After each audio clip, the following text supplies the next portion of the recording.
Airways for Christmas. Total amount $434,000. God bless you. Go get your stuff. Merry Christmas.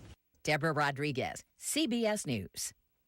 From the Treasure Coast Lexus Studios, it's Ask a Lawyer with attorney Stuart M. Address on WPSL. Treasure Coast Lexus, US 1, south of Midway Road.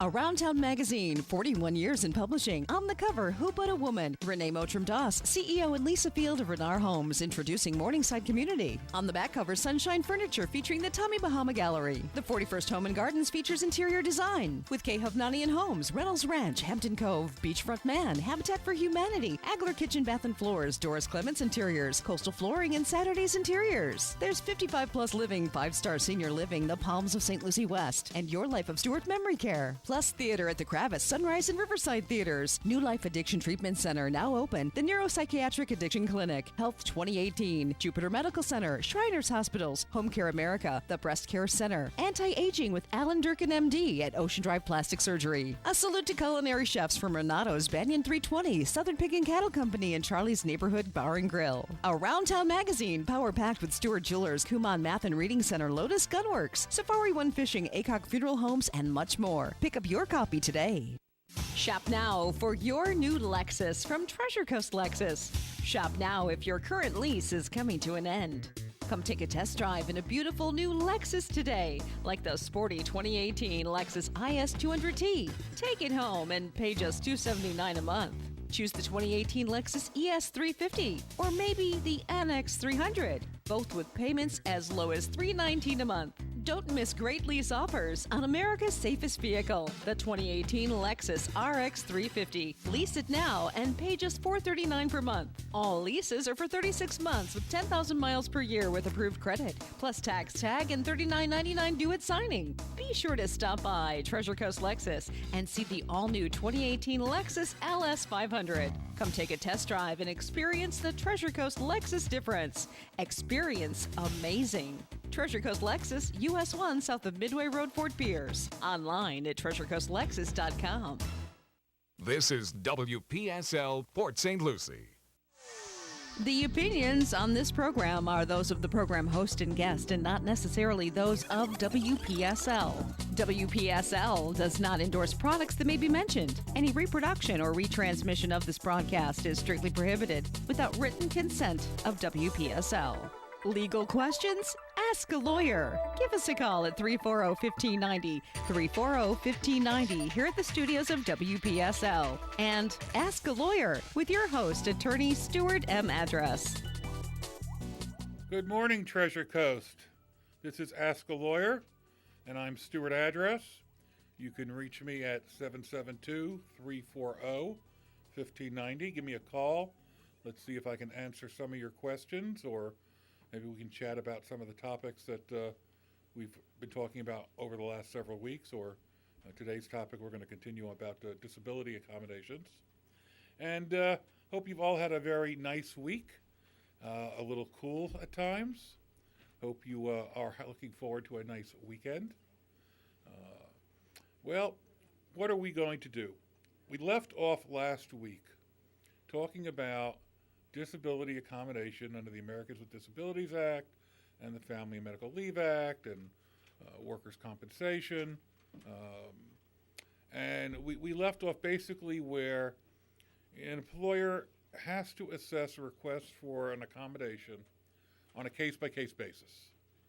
Has to be an interactive process where a determination is made whether any accommodation, whether it's the one requested by the employee or some other one, is possible until the disability passes.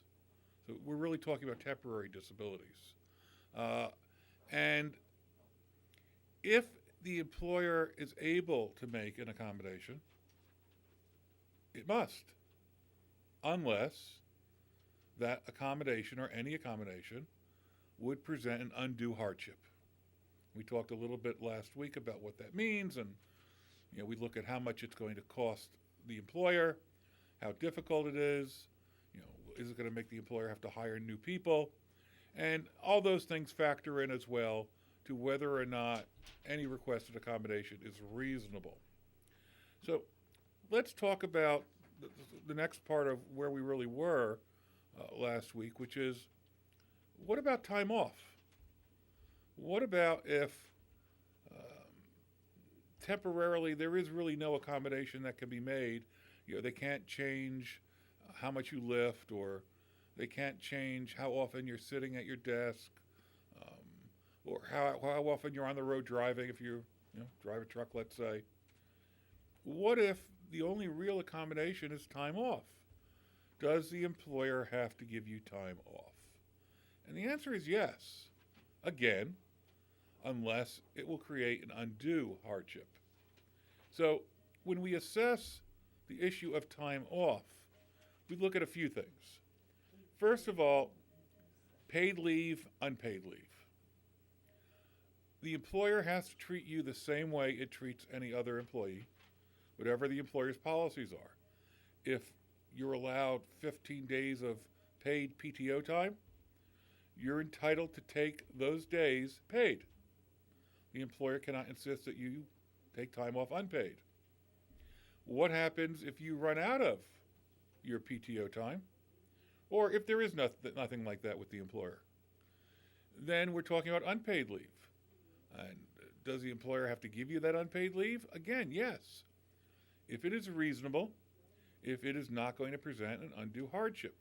So these things are all very, very fact sensitive. And that is why when people, for example, contact my office and speak to Cheryl, who is listening right now, we initially have to get a lot of facts. A lot of times people call, they don't understand why we have to get all these facts from them. Why can't we just answer their question?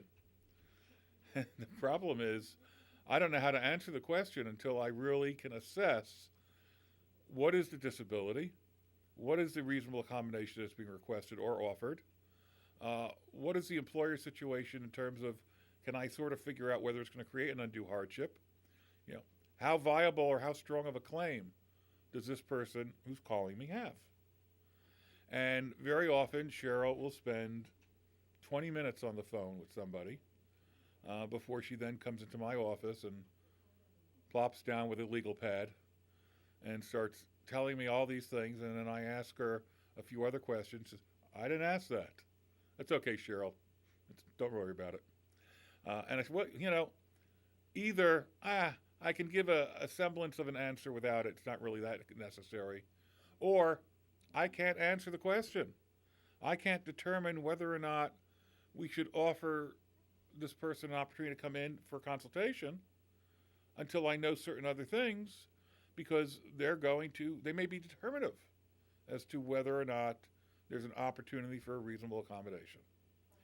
So how long then the leave, how long can you get if it's unpaid? Well, the employer has to hold your job open for you to the extent reasonable. Anybody surprised by that, given everything we've been talking about? The employer has to hold your job open for you to the extent it doesn't create an undue hardship.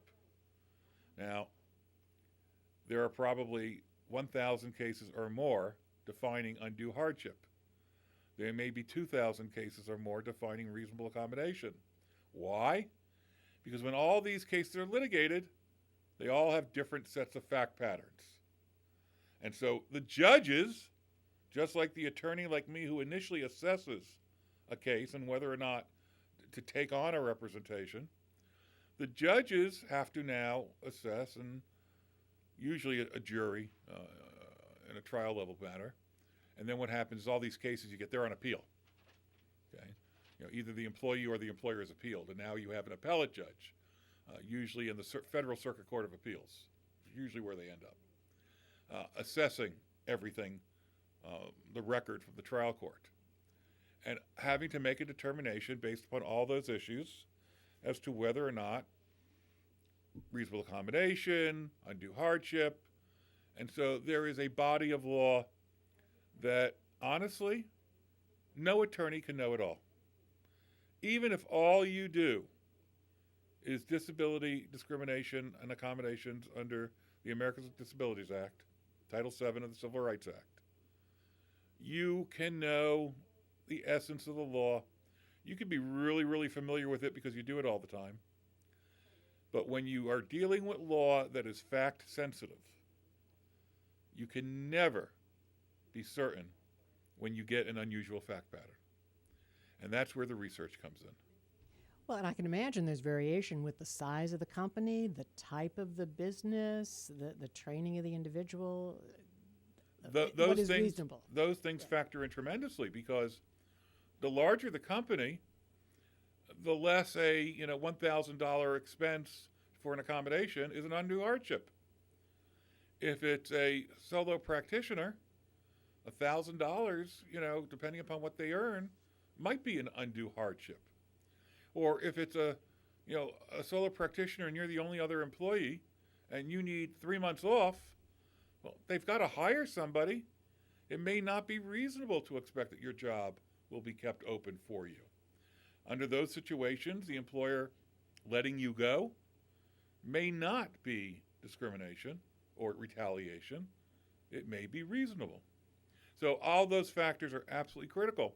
And those are all the things that have to get assessed. And so when you're dealing with areas of law like disability accommodation, discrimination, any of the other forms of discrimination that I deal with regularly, race, national origin, gender, sex harassment, it's all fact sensitive. And so you've got to dig into the facts. And that means taking a lot of time. And it also usually means doing a little bit of research, because my gut can tell me that what the employer is doing here is absolutely unfair. And in reality, it is unfair, but it's not against the law. That's what the research shows. So I can't go on my gut. I can go based on knowing the parameters of the law, but I've got to double check even myself, because I may have a feeling that something is unfair, just like you do calling me, and I'm on your side. But doesn't mean you really have a case. And then there are situations that really are the opposite. I'll hear fact patterns and think to myself, I don't think that's unreasonable for the employer to do that. And, something makes me want to do a little bit of research. And I find out, gee, that's not right. The employer can't do that. So, again, my instinct in that situation to side with the employer was not correct under the law. So, lawyers are trained, especially if you do a lot of work in an area, to really know it. But lawyers are trained first and foremost as to how to research the law. A little sideline and a little deviation from this. If I may, I should have mentioned at the top of the show, this is Ask a Lawyer. So if you have something you would like to bring up, join us on air, 340-1590. Yeah, this is Ask a Lawyer, not Ask a Monologue. No, go ahead. Hey, look, I'm a lawyer. I'm a lawyer. I don't mind talking. I'm a lawyer. I don't mind talking. But I need to invite 340-1590. When you go to law school, and this is really, really true in, I think, almost every single law school in the country, from the time I was in law school, 30 billion years ago, to now, either in orientation or the first day when, there's like a presentation to all the first-year law students, there's something that goes like this. We're not here to teach you the law. And everybody is in shock. What is law school for? Teach me the law. We're not really here to teach you the law. The law is going to change. By the time you get out of law school, something that we taught you in first year may not be the law anymore. If you're here going to law school in Florida and you decide to go practice in Alabama, well, whatever we taught you about Florida law, it's worthless to you, isn't it? We're going to answer that question. Federal law, okay, that's relevant no matter where you go. But even federal law is different circuit to circuit. So why teach us the law? Why make us first-year law students memorize Pennoyer versus Neff on personal jurisdiction? See, I remember that 30 whatever years later. Okay? Why make us learn all these specific cases in the case books, in contract law, constitutional law, tort law, property law? Why? Because they all aim to achieve one goal: to teach first-year law students to think like a lawyer. And how to find the information. And they that's need. Yes. very often that is a curse, to think like a lawyer. People say, "Oh, you think like a lawyer." That's a curse word. But that is what law schools train you to do. And thinking like a lawyer means being critical, being pessimistic, evaluating, and knowing how to go seek the answers.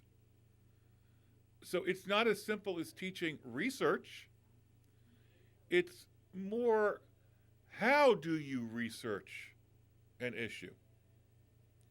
Where are you going to find the right answers? And when your search parameters come up with 1,072 cases, what are you going to do if you don't have time or the inclination to look at 1,072 cases, which I don't? How are you going to keep narrowing and pruning to try to get to the essence of what you're looking for? Now, I will tell you that when I do that, when I start narrowly and I'm trying to find out one particular, just little thing I want to know, and I'm on a site like either Lexis or Westlaw, which lawyers use, and I say, okay, search in all the Florida federal courts. And I get back 0 cases. Okay. So I expand it. Search in all federal courts. 0 cases. Well, now I know I need to expand my search terms. Okay, I need to be a little bit more flexible, because what I'm seeking to have mentioned in a single sentence may be spread out through a paragraph or 3. And so I have to put my search terms and let them flow a little bit more easily, even though they're not right next to each other. Because just like lawyers like to talk, judges like to talk. And they can go on and explain things and use one search term I used and then use another one 300 words later, and it answers the question, but it's not right on top of each other. So, that is really, it's not always easy when you call up any lawyer, whether it's me or whomever. Do I have a case? Sometimes we can really answer the question, yes or no. Those are on the edges. Most of law is gray. Most of law is, how well does your attorney versus the opposing attorney research to find the cases that help your argument?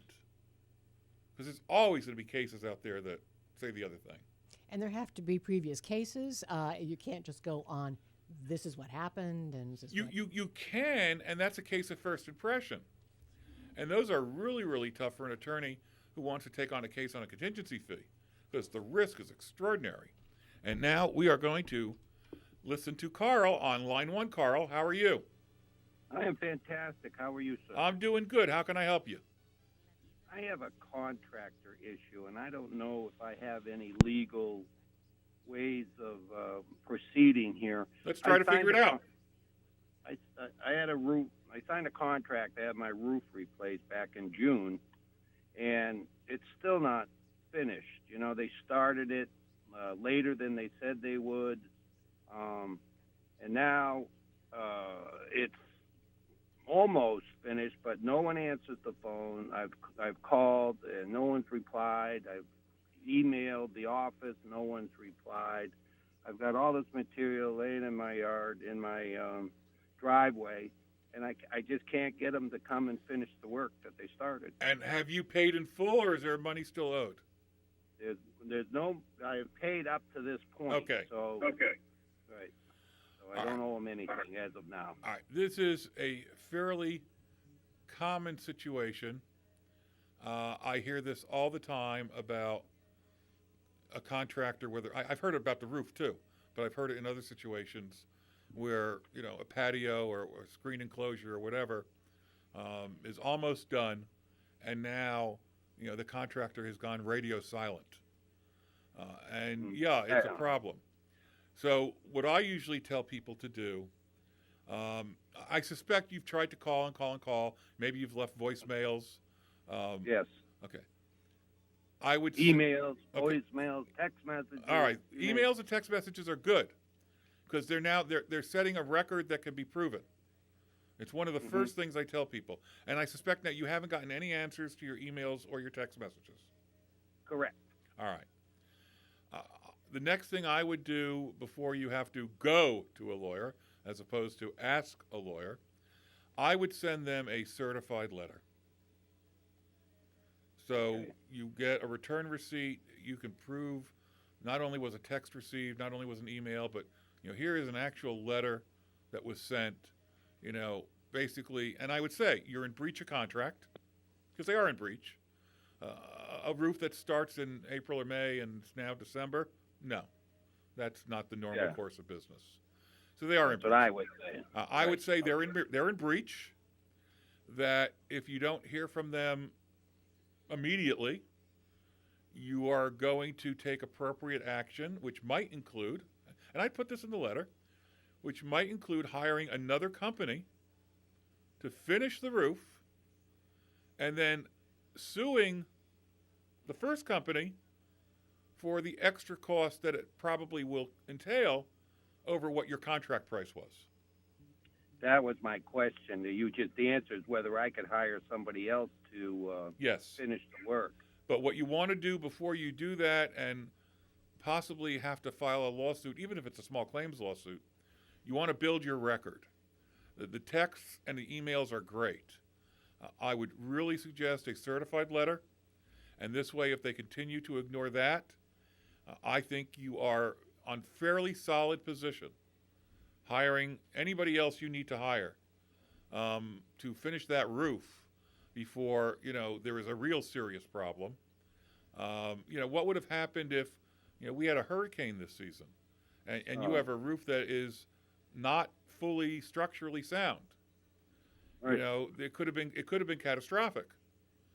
So I would think that do a certified letter, tell them they're in breach, tell them you have a number of remedies, including possibly hiring somebody else and suing them for any additional cost you incur. And if that doesn't get you a response, then what you're probably going to need to do, you hire somebody else, let's say it costs an extra, $1,000, an extra $1,200. You keep all the records, all the documents, and then you can either call me, at my office, and we can guide you a little bit, or you can call really, any lawyer. What I'm probably going to tell you in that instance is you need to file a small claims lawsuit, which is up to $5,000. And small claims court is really simple. It is not hard for the average person to do on their own. Very often it's not cost effective to hire a lawyer, maybe to have a consultation. And often when people come in for a consultation, I will bullet point all the points they want to make before the judge and look at the documents and order them and show them, these are the documents you want to present to the judge.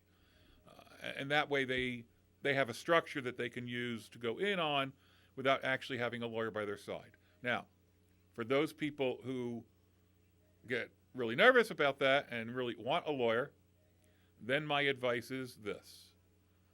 There are lawyers who a large part of their practice are small claims court. On small claims court days, they'll go into small claims court and they'll be there for 20, 30, or 40 cases. That makes it cost effective for them to be in court all day. If you really want a lawyer, then you look for a lawyer that is a good lawyer. You research, check them out, but you look for a lawyer that practices regularly in small claims court, where they can, by economy of scale, charge you much, much less than somebody like me would have to charge you. Now, I'm just thinking, writing this letter, certified letter, my statements to them would be basically that they're in breach of contract by not completing the work, correct? Yes, they're in breach of contract by not completing the work in a timely fashion, and by failing to respond to your phone calls, your texts, and your emails. That their silence leads you to be concerned regarding whether the roof will ever be completed, and that if you don't hear from them immediately, you are going to assume that they are not going to complete the work, and you'll take the appropriate action necessary, to protect your property and to complete the roof and hold them responsible for any balance. Now, the small claims, if say I won the small claim, say $5,000, Yep. I mean, is that from? Would that be from the fees I've already paid, or what is that going to accomplish to me? I mean, it's still not going to get the roof finished. Well, no, you got to hire somebody else to get the roof finished. Right. Okay. So the $5,000 would go to that. Well, if 5,000 or 1,200 or whatever, let's just say the contract you have with this company that's not answering your questions is a roof for $10,000, and let's say you've paid $8,000 and you owe $2,000. And now you go to a new company to finish the roof, and they're going to charge you $4,000. That means the total to you is $12,000, $2,000 more than if the first company had abided by its contract. Your damages are $2,000. Okay. Should I get a price from a different company to finish the job before I go ahead with this? No, I would send the letter and see if they respond. If the letter scares them into doing what they're supposed to do in the first place, then you don't have to go through that hassle. If the letter doesn't work, then yes, I think you need to get a couple quotes, because if you got to sue them, you want to show the court that the contract you entered into isn't a crazy, unreasonable price. Get a couple quotes, and then pick a contractor that you're comfortable with, and keep your records, and whatever the difference is between what you end up having to pay in total for both companies versus what you should have paid under the contract with the first company, that's your damages. Okay. All right. Well, I'll get that letter out this weekend. All right. All right. And sir. if you have any other problems, call us here or call me at the office, and we'll see. I'd rather have you write the letter. That's what I want. Well, see, here's the problem. A lot of people say the problem with that is the cost. The cost to have a lawyer involved in writing the letter. It all depends upon how expensive the roof was and how much money you want to spend. But if you want to talk and discuss that, give Cheryl a call at my office at 781-8003, and we will coordinate with you and let you know what it would cost so that you could make a decision as to how you want to proceed. All right. I appreciate that. Okay. And now we don't have them. Well, thank you very much. We right, had another call. Thank you very much for calling. We had another call waiting, but I think he may be dialing us back. So we'll all right. So we will wait until we hear from a dog of a different color. Yes. But that has to be. And that's a lot of bull. Ooh, has to be a common problem with the contractors. It is, yeah. especially in Florida. Yeah. I mean, Florida has a reputation. Florida also has a reputation for a lot of unlicensed contractors, and that's a problem. Oh, and if Carl is still listening, there is one thing I forgot to say. This is what happens when you talk to a lawyer. Thoughts come into your head, at different times. There's more. This contractor is licensed.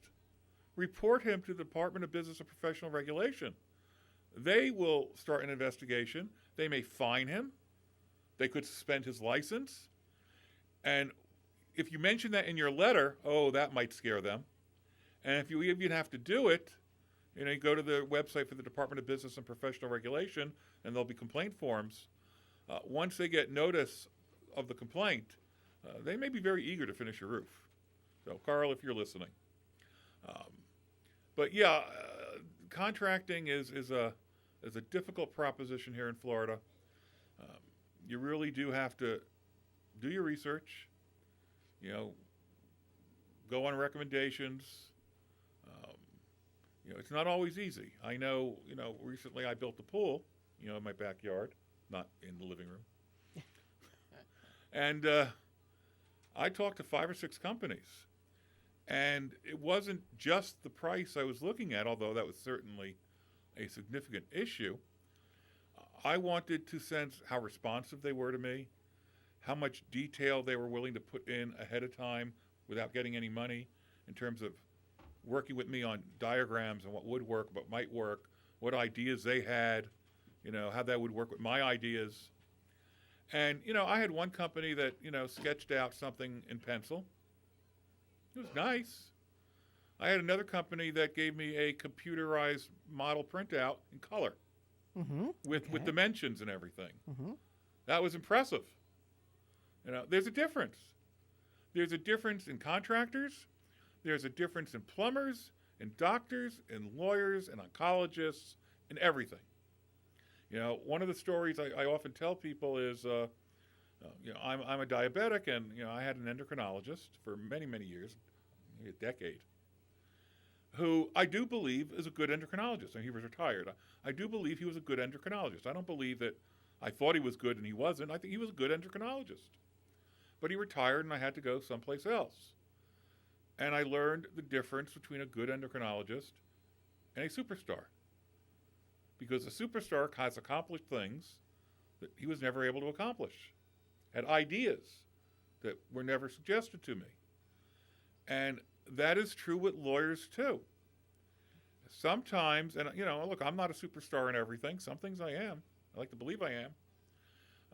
But, there are lawyers that go through the motions.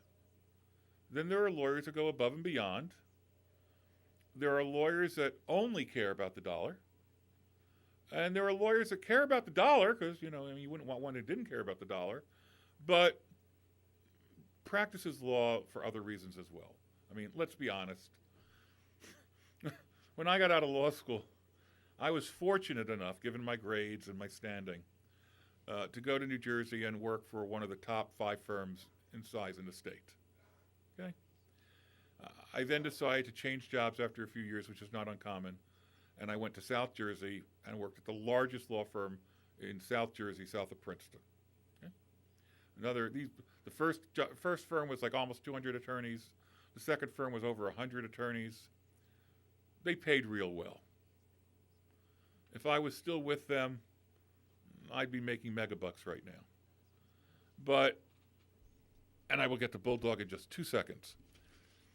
But I didn't like the bureaucracy. I just didn't like the way things worked in those firms. So I went from there. I moved to Florida for various reasons and was at a 15-attorney firm, but much smaller. Liked it a lot better, but it was in insurance defense. Didn't like that very much.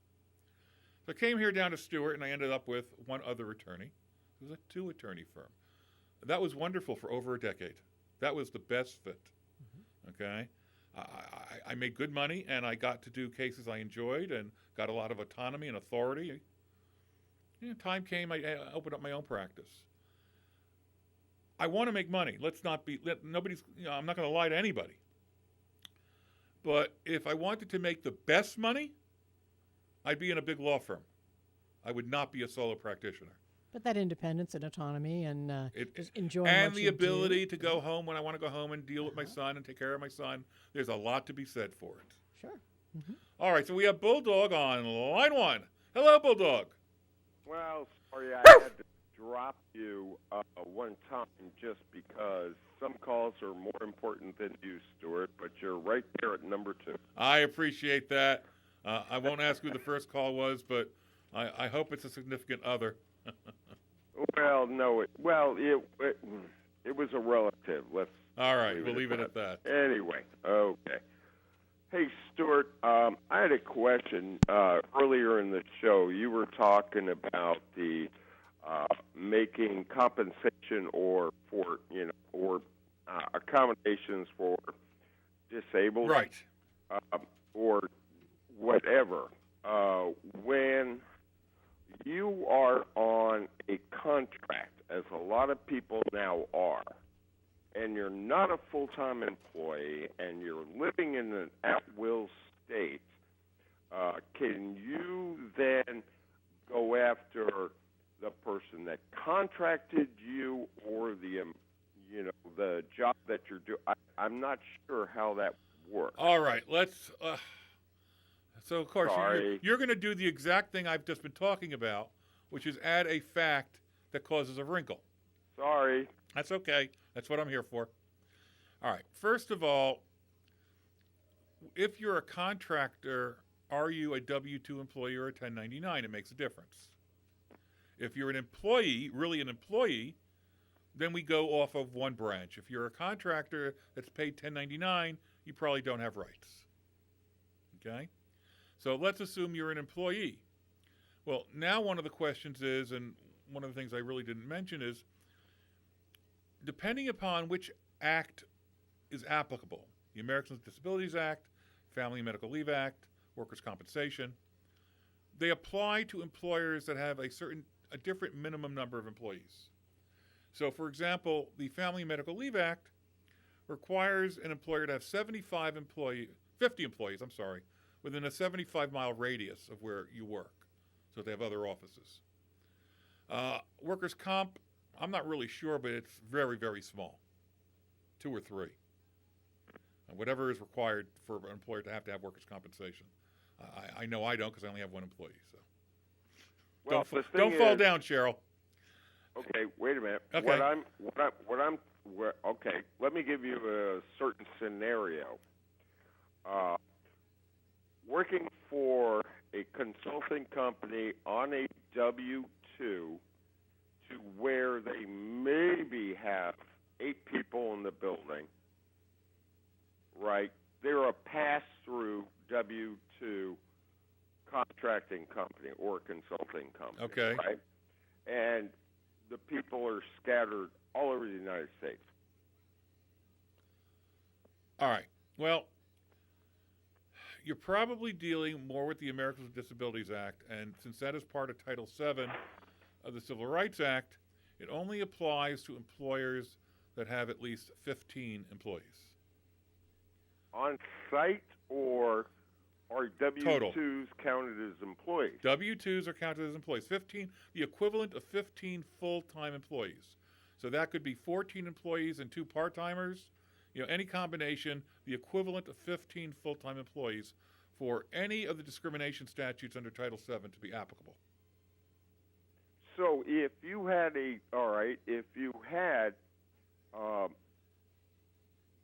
some disability that cropped up during the middle of, let's say, a contract or a job or whatever, do you go after the consulting company? That would seem logical, right? It depends upon the kind of work you're talking about. In consulting company, are you talking about like an agency that is a staffing company that then sends you to other companies that they get contracts with? Yes. Okay, so let's take it. If you were what's that famous staffing company that? I've worked for them all, so who do you want? I'm trying to bring it down to like the lowest common denominator. You got Accenture, you've got IBM Global Services. I'm not familiar with those. I'm getting really even smaller. I'm getting to the point of, let's say, Virion. Let's say you have a contract. You're employed by a company that sends other employees out for part-time jobs that are, janitorial. Okay, and so you get sent to Best Buy on a 4-week contract. Okay, under certain statutes, both the staffing company and Best Buy become co-employers. In other situations, they're not. See, there's a good lawyer equivocation. It all depends. Now, when you're talking about disability accommodation, you're probably talking about, in this hypothetical, what is reasonable to Best Buy. Okay, because Best Buy is contracted with, this staffing company, and you're who they got, and they can't just get rid of you because you have an issue. So if they do something that is contrary to the act, you probably have a claim against them, but you may first have to go to your direct employer, the staffing company, and complain. and see if they can resolve it, because most of these statutes require the employer to have an opportunity to remediate the problem that they may have caused, something that they've done that is wrong. You're being discriminated against. You got to go tell the employer so that they can try to fix it. A lot of people will call and say, well, particularly in sexual harassment, I didn't complain because I was embarrassed. I was afraid I'd lose my job. Those are all reasonable. The law says, tough luck. If you didn't do it, you don't have a claim. It's that simple. It's harsh, but that's simple. So okay, well, thank you, Stuart. Okay. I'd love to talk to you offline sometime about that, because I can give you details that I'd rather not share. Give me a call at the office. We'll do. Let's set something up. You got it. All right, take care. All right, you have a great day, man. You too. Bye-bye. All right, so before we go back to disability, let's just go back to the topic we were just talking about, sexual harassment. Because I hear that also time and time and time again. Afraid I'd lose my job. I didn't report it. Absolutely. And you see it, you hear it now that the Me Too movement is so public. You hear that all the time. It's not like that. You're hearing that, somebody hears that for a first time, and it's like, well, that's ridiculous. It's a common refrain that we're hearing now from, 1 year, 10 years, 20 years ago. It's not unusual. It's not unreasonable. And in fact, it's often very realistic. Complain, get fired. Not an unreasonable fear. The problem is the Supreme Court has determined that in cases of discrimination, including sexual harassment, you must report to somebody, to some manager, to some supervisor. If the employer actually has a policy as to who to contact, you got to follow it. If it's human resources, if it's a really big company and there's an 800 number for human resources, you've got to follow the employer policy, or if there is no policy, you got to go higher up and try to give the employer an opportunity to do the right thing. What's the right thing? A reasonable investigation of your claims, and then take proper remedial action. Now, if they investigate your claims and they find there's no merit to it, you could still sue them, and if you're right that you were being sexually harassed, you're going to win. If they find there was no merit in it, and they've done a real investigation, they find there's no merit in it, and they fire you, you may not have a sexual harassment claim. Maybe you were not legally sexually harassed, but you may have a retaliation claim, because they're not allowed to retaliate against you. So in situations like this where my office gets calls, and it's not exclusively women, although it's predominantly women. Men can be sexually harassed too. I had one of the earliest cases on that, and I bristle when people say men can't be sexually harassed. It's a power issue, not a gender issue. It's who is in the position of power. Okay? If the female is the owner of the company or the boss, and she wants to, pinch you on the butt or whatever else, then you're being sexually harassed. If you find it offensive, you're being sexually harassed. And it's a power position. It's not just a gender position.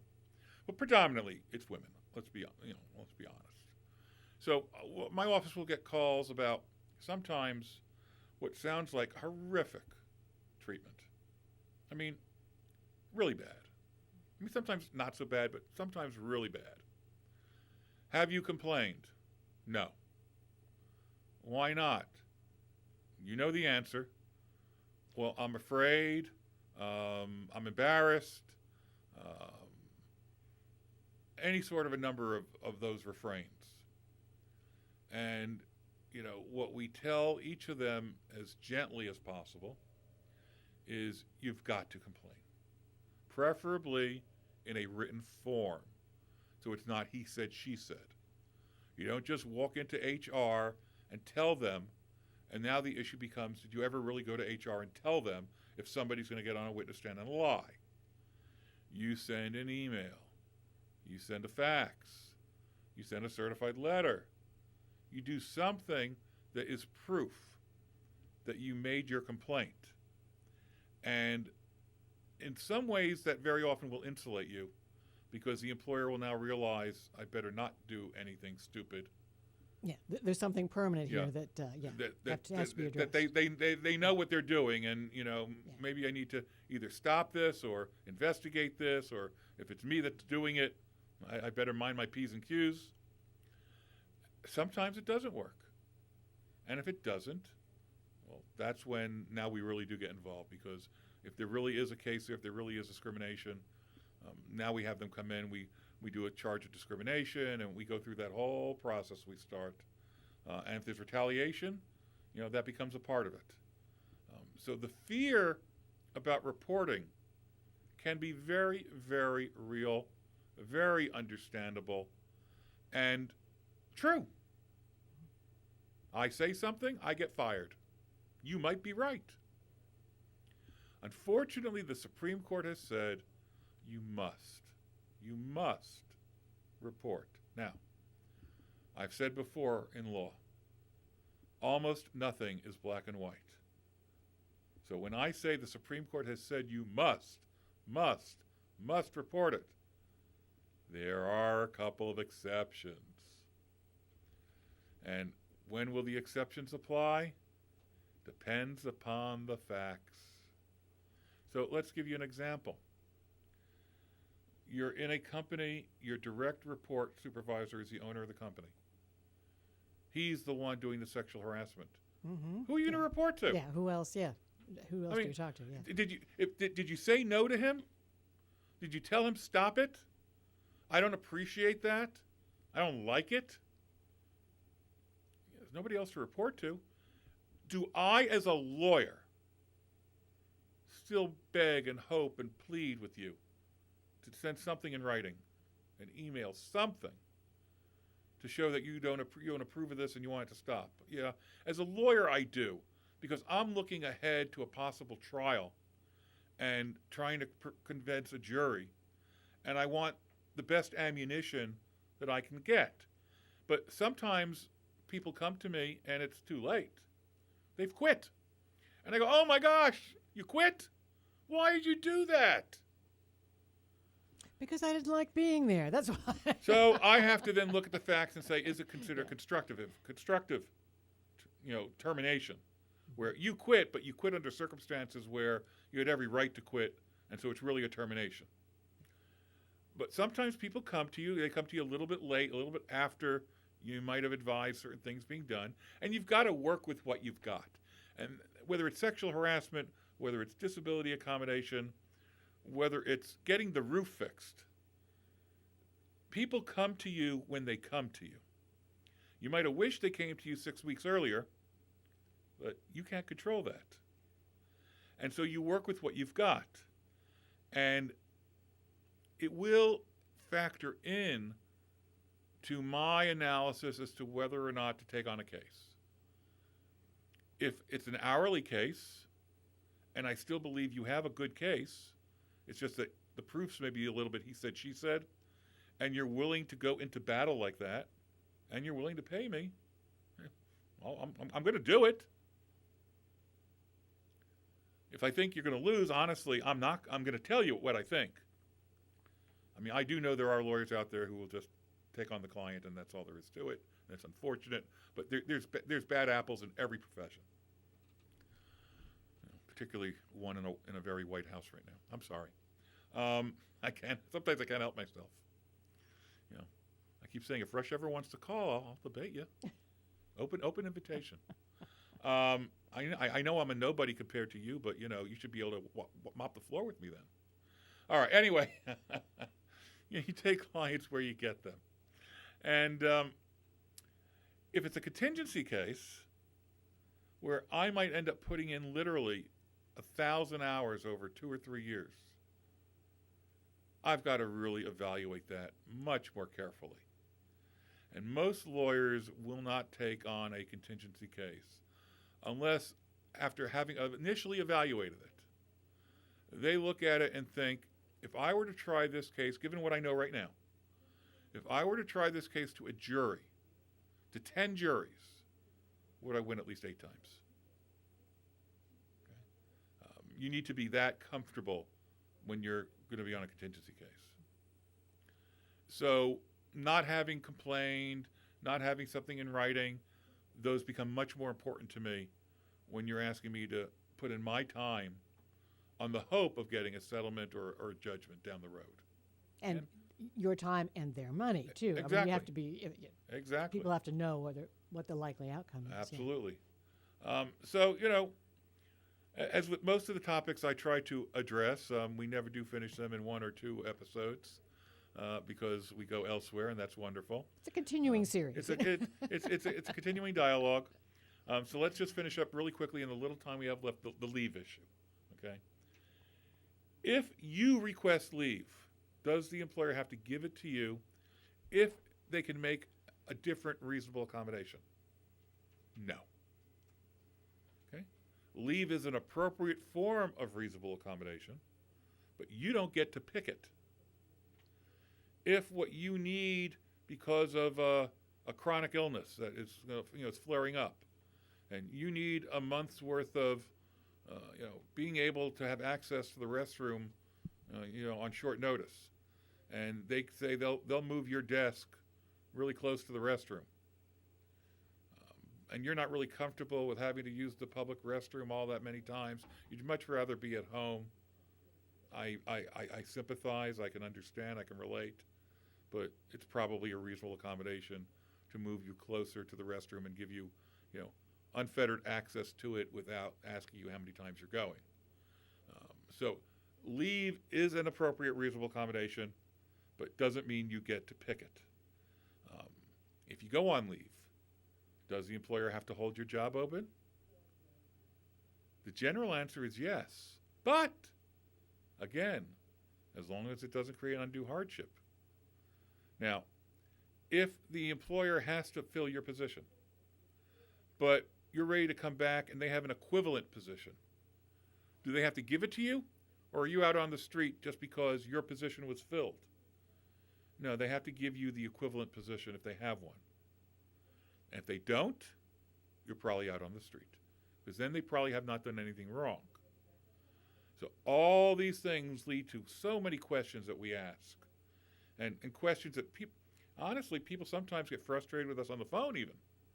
And when they come into the office and, now we're doing an hour and a half, sometimes they really get frustrated, and we have to try to smooth it out and, explain that there are reasons for all of these questions. Usually we're able to do that without a problem. There are occasional prospective clients who will storm out or hang up or insist they're not going to speak with my paralegal because she's only a paralegal. We don't like that in my office. Most people don't like that. I know Cheryl doesn't like that. We do the best we can with everybody that calls. Y'all get all different personalities, and so there are some clients I've loved throughout my career. Some clients I've just despised. But I'll tell you the truth, I will work just as hard for the clients I really don't like if I believe in that particular matter. Okay, they could be a horrible human being, but if they've been discriminated against because they're from Haiti, well, it doesn't matter to me how horrible of a person they are. They owe billions of dollars in child support. If they were discriminated against because they were from Haiti, then I'm gonna fight for them over that issue, and then you can leave and I never want to see you again. As opposed to clients where I'm friends with 10 years down the road. So, as we end this episode of Ask a Lawyer, I also want to note that tonight is the 6th night of Hanukkah, and although we don't have a live version of Ask a Rabbi following me, because our rabbi is on a cruise, yes, a long-deserved cruise. There is a 8th episode that you should listen to, but at our temple tonight, 520 Northwest University Boulevard, Suite 102 across from Met Stadium. We have our regular Friday Shabbat service at 7:30 with a night of 10,000 lights because it's Hanukkah. People are bringing their menorahs. So come on out, see all the menorahs, all the lights, and Let's hope nothing catches on fire. Anyway, that's Ask a Lawyer, and if something catches on fire, maybe somebody will have to call me next week. I will talk to you next week. That's the Stuart address. I hope you have a wonderful weekend. And this is WPSL, Port St. Lucie.